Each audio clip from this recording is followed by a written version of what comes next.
शौर्य से अनोखी और रीमा के बारे में पूछती है। वे कहते हैं कि वे नहीं आ रहे हैं। वे आदेश देना शुरू करते हैं जबकि शौर्य चिढ़ जाता है। अहीर अनोखी के साथ है और उसे अपनी एक्सेसरी देता है। वह उसे दोपहर के भोजन के लिए आमंत्रित करता है और अनोखी उसे भोजन खरीदने की पेशकश करती है। किटी ने अनोखी की बेइज्जती की जबकि शौर्य उस पर गुस्सा करता है। अहीर कहता है कि वह खाना खरीदेगा और अनोखी इससे सहमत है। शौर्य सोचता है कि वह आनंद नहीं ले सकता है और यदि अनोखे की वजह से वह आश्चर्य करता है। अहीर अनोखी के साथ उसी रेस्तरां में आता है। शौर्य अनोखी को पाता है और उसे फूलों से अभिवादन करता है। हालांकि वह अहीर को उसके साथ देखकर चौंक जाता है और नाराज हो जाता है। दूसरी ओर देवी शगुन से मिलती है। वह उसका स्वागत करती है। शौर्य अनोखी और अहीर को गुस्से में देख रहा है।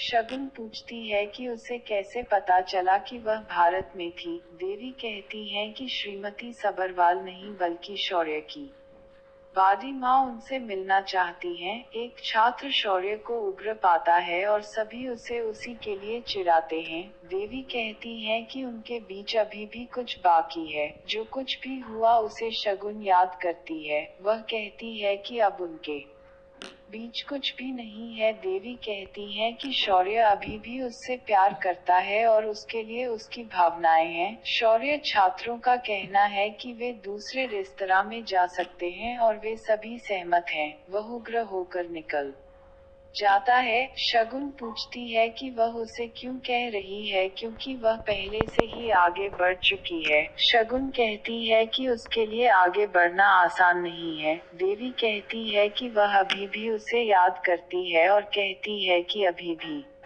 उम्मीद है। शगुन कहती है कि यह लंबे समय से है और वे एक दूसरे के साथ कभी नहीं बोलते थे। वास्तव में एक दूसरे के बारे में बात भी नहीं की। शगुन कहती है कि उसने बहुत विनती की लेकिन वह फिर भी उससे बचता रहा। शौर्य जब किट्टी के प्रति अपना गुस्सा प्रकट करता है तो वह उससे सवाल करती है। वह उसे पहले जाने और बिल का निपटान करने के लिए कहता है जबकि वह कॉल करने के बाद वापस आ जाएगी। वेटर कहते हैं कि अहीर और अनोखी ने कहा कि अब एक खाली टेबल है। वे इसे भरने के लिए आगे बढ़ते हैं। शगुन देवी कहती है कि बहुत देर हो चुकी है लेकिन देवी कहती है कि यह नहीं है। शगुन पूछती है कि क्या यह शौर्य है जिसने उसे वहां भेजा है। देवी कहती है कि नहीं, जबकि शगुन कहती है कि वह उसके प्रयासों को बर्बाद कर रही है। देवी के पूछने पर वह छोड़ने वाली है कि क्या वह अभी भी उससे प्यार करती है। शगुन दिखती है। अहीर अनोखी से कहता है कि वह मेनू के बारे में अच्छी तरह से जानता है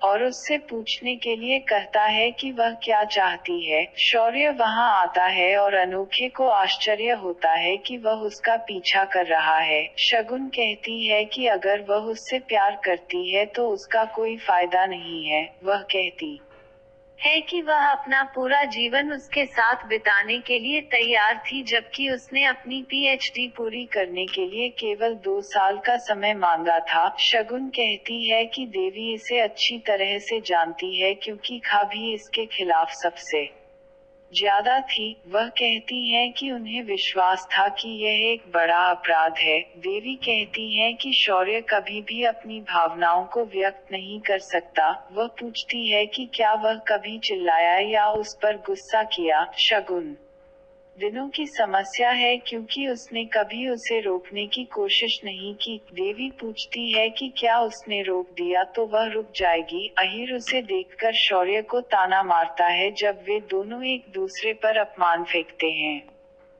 देवी शगुन से कहती है कि उसने शौर्य को उसके जाने के बाद कभी खुश नहीं देखा क्योंकि वह उसे याद करता है। वह पूछती है कि क्या यह उसके लिए समझदार नहीं है। शगुन सोचती है जबकि देवी चाहती है कि शगुन स्वीकार करे ताकि वह अनोखी से छुटकारा पा सके। शौर्य अहीर का कहना है कि वह एक लड़की को फंसाने की अपनी शक्ति का दुरुपयोग कर रहा है। अनोखी कहती है कि ऐसा नहीं है, लेकिन शौर्य गुस्से में उसे हिलाकर रख देता है। शौर्य से अनोखी और रीमा के बारे में पूछती है। वे कहते हैं कि वे नहीं आ रहे हैं। वे आदेश देना शुरू करते हैं जबकि शौर्य